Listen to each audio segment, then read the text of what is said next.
Comment est-ce que vous vous comportez lorsque vous traversez des moments difficiles? Lorsque vous avez l'impression que vous êtes complètement dépassé par la situation que vous êtes en train de traverser. Très souvent, dans ces moments-là, on a l'impression qu'il y a comme une tempête dans notre cerveau. Les idées s'entrechoquent, on ne sait plus où donner de la tête finalement, et puis on va même parler avec, comment dire, on va relâcher des paroles qu'on regrette très souvent, et on va poser des actes que l'on va regretter par la suite. Que nous dit le Seigneur finalement face à ce genre de situation? Il nous est dit dans Jacques chapitre 1 à partir du verset...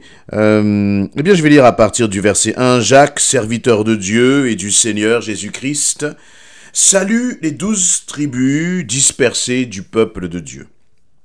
Mes frères et sœurs, quand vous passez par toutes sortes d'épreuves, considérez-vous comme heureux. Car vous le savez, la mise à l'épreuve de votre foi produit l'endurance, mais il faut que votre endurance aille jusqu'au bout de ce qu'elle peut faire, pour que vous parveniez à l'état d'adulte et soyez plein de force, des hommes auxquels il ne manque rien. Verset 5. Si l'un de vous manque de sagesse, qu'il la demande à Dieu, qui la lui donnera, car il donne à tous généreusement et sans faire de reproche. Il faut cependant qu'il la demande avec foi, sans douter, car celui qui doute ressemble aux vagues de la mer agitées et soulevées par le vent. Qu'un tel homme ne s'imagine pas obtenir quoi que ce soit du Seigneur, son cœur est partagé, il est inconstant dans toutes ses entreprises. Amen. Ce qui attire mon attention, c'est là sur ce verset 5. On pourrait parler de toute cette dimension de l'épreuve, de toute cette dimension de la paix, de la joie dans l'épreuve au verset 2. Mais je voudrais plutôt que nous passions quelque temps à réfléchir sur ce thème de la sagesse. Jacques va dire, si l'un de vous manque de sagesse, qu'il la demande à Dieu, qu'il la lui donnera, car il donne à tous généreusement sans faire de reproches.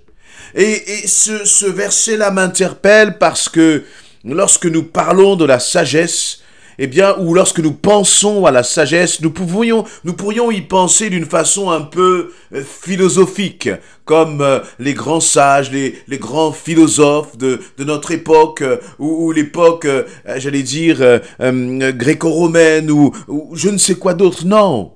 Là, ce dont je crois qu'il est parlé là, c'est au moment de la tempête, dans ce moment justement où tu te sens bousculé, dans ce moment où nous perdons pied face aux situations et aux circonstances, eh bien c'est très souvent dans ces moments-là que nous perdons la sagesse, que nous n'agissons plus avec sagesse. Nous commençons à paniquer, à nous précipiter et à prendre des décisions qui finalement ne sont parfois que folie.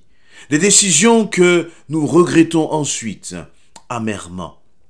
Et là, il nous est dit, si l'un de vous manque de sagesse. Et pourquoi est-ce que je vous parle de cela? C'est parce que je me suis retrouvé récemment dans une situation où j'étais comme désemparé sur ce qu'il fallait dire. Sur les paroles qu'il devait sortir de ma bouche parce que je sentais que la situation n'évoluait pas dans la bonne direction. Et pendant que j'étais là dans cette situation-là, j'ai comme crié à l'Éternel en disant, Seigneur, donne-moi les mots, donne-moi les paroles, pour que, parce qu'il n'y a que ta sagesse qui puisse permettre de redresser le cap. De reprendre, redonner du sens à cette situation. Et à ce moment-là, parce que j'ai prié instantanément, il y a des paroles qui sont venues dans mon cœur, dans ma bouche, et j'ai pu parler. Et le Seigneur, j'ai vu que le Seigneur a changé l'atmosphère. Il a changé la situation pour sa gloire. Et je me dis, combien de fois Tu peux te retrouver aussi dans une telle situation. Ça peut être sur ton lieu de travail, dans un moment de conflit. Ça peut être vis-à-vis de ton époux, de ton épouse, dans une situation compliquée, dans une conversation où tu as l'impression que les choses sont en train de s'envenimer. Ça peut être toi qui es jeune et par rapport vis-à-vis de tes parents, tu sens que là aussi, il y a une conversation qui ne va pas dans le bon sens. Tu as l'impression que la colère est en train de monter. Peut-être parce que l'on te méprise. Peut-être parce que l'on te rabaisse. Peut-être parce qu'on agit à ton égard d'une façon injuste. Et ta chair a envie de réagir. Eh bien, je crois que dans ce moment-là, il y a un réflexe que nous devons développer, que nous devons cultiver, c'est d'appeler au Seigneur. Lorsque le simple fait dans une telle situation de tourner ses regards vers le Seigneur et de commencer à appeler le Seigneur, ça nous permet premièrement de prendre du recul dans cette situation. Là, tu es en un moment où tu sens que la moutarde, comme on dit, est en train de monter parce que tu vas commencer à prendre du recul sur la situation pour appeler au Seigneur, pour demander sa sagesse. Eh bien, ça va t'aider à te poser et à ne pas réagir sur la colère, ne pas réagir parce que l'on t'a piqué, tu vas commencer à parler. Et là, à travers cela, finalement, c'est la maîtrise de soi que tu vas cultiver dans ce moment précis. Vous voyez, bien-aimés, c'est facile de parler de la maîtrise de soi quand tout va bien et qu'on est bien assis, calé au fond de son canapé. Mais c'est autre chose d'expérimenter la maîtrise de soi face à des paroles blessantes, face à des attitudes blessantes, face à une injustice que l'on subirait. Et c'est là finalement que se révèle réellement le fruit de l'esprit, où se révèle combien nous avons besoin de travailler, de laisser le Saint-Esprit travailler nos cœurs. C'est dans ces moments-là, dans ces moments d'épreuve, dans ces moments peut-être de confrontation, où nous voudrions crier et imposer presque notre justice. Oui, tu as raison, mais ce n'est pas parce que tu as raison que tu ne dois pas agir avec sagesse.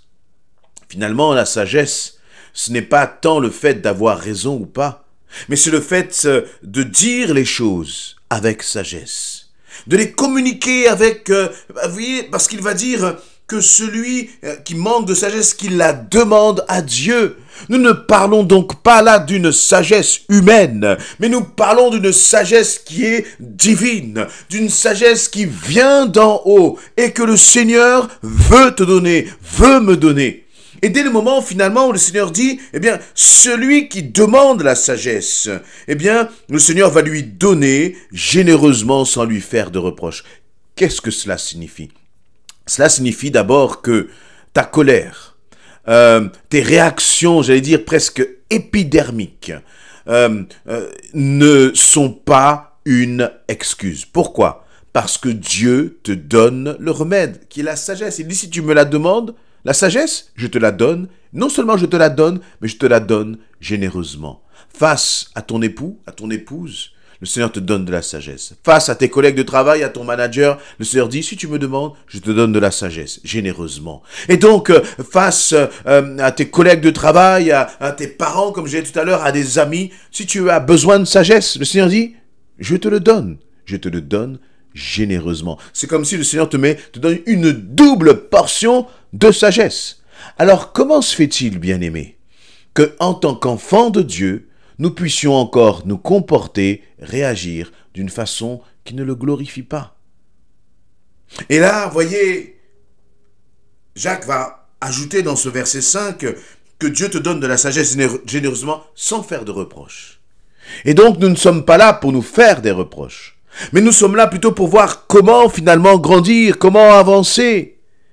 Et c'est bon de réaliser que parfois tu es déçu par toi-même, parce que tu te dis je manque de sagesse. Ne reste pas sur ta déception, mais avance.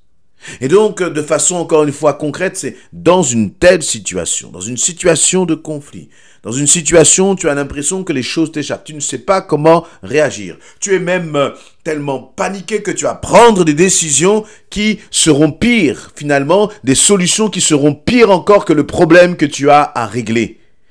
Dans ces moments-là, encore une fois, pose-toi, stoppe un peu Et là, commence à t'adresser au Seigneur. Commence à te tourner vers lui. Commence à dire, Seigneur, je reconnais que là, maintenant, tout de suite, j'ai besoin de ta sagesse pour réagir, pour agir, pour parler, pour, Seigneur éternel, mon Dieu, prendre les bonnes décisions. Et laissez-moi vous dire encore une fois que vous n'avez pas besoin de supplier le Seigneur à ce moment-là. Mais c'est le simple fait de faire appel à lui avec foi. Et ce qui est bon, c'est que la sagesse de Dieu, elle confond la folie des hommes. La sagesse de Dieu est capable de renverser les raisonnements les plus obtus. La sagesse de Dieu, elle est capable d'interpeller celui qui est en face de toi. Parce que finalement, ce n'est plus toi qui vas parler, mais c'est Dieu qui va s'exprimer. Et je crois que nous avons besoin en tant qu'enfants de Dieu de cultiver cela, de cultiver cette sagesse.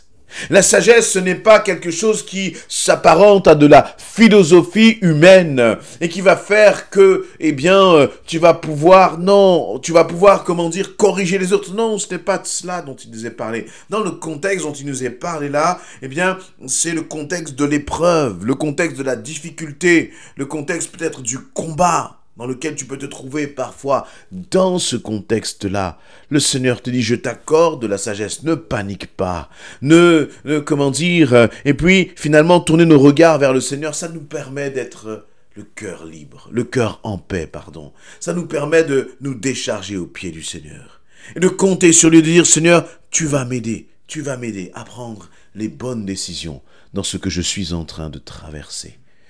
Voyez, je crois que réellement nous pouvons faire confiance au Seigneur pour ne pas être, comme il le dit dans le verset 11, comme les vagues sur la mer agitée et soulevée par le vent. La sagesse nous donne de la stabilité. La sagesse nous donne finalement d'agir comme des hommes et des femmes remplis de confiance et qui ne se laissent pas dominer par les circonstances. Si tu penses manquer de sagesse, et ça demande d'ailleurs de l'humilité pour le reconnaître. Reconnaître que Seigneur, là dans cette situation, ce moment précis-là, j'ai vraiment besoin de toi. J'ai vraiment besoin que tu m'éclaires. Peut-être que tu as des décisions à prendre. Et toi, tu te bases sur ton intelligence, ton appréciation des choses, tes émotions, tes sentiments. Mais pourquoi pas demander plutôt à Dieu de te donner de la sagesse afin que tu puisses prendre les bonnes décisions. Amen.